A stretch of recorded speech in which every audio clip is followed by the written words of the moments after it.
because once NDA takes girl cadets, we will open Sainik schools also to girl cadets throughout the country.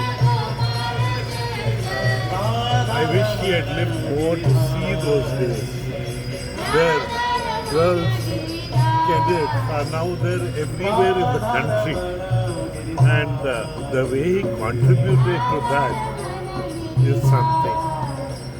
As a former colleague, person who has worked with him, with Government of India, we feel a little lost, and we always pray to God that may his soul rest in eternal peace. Thank you, sir. तुम्ही पळयतात गोंयकारपण गोंयकारांचो गोंयकारा खातीर.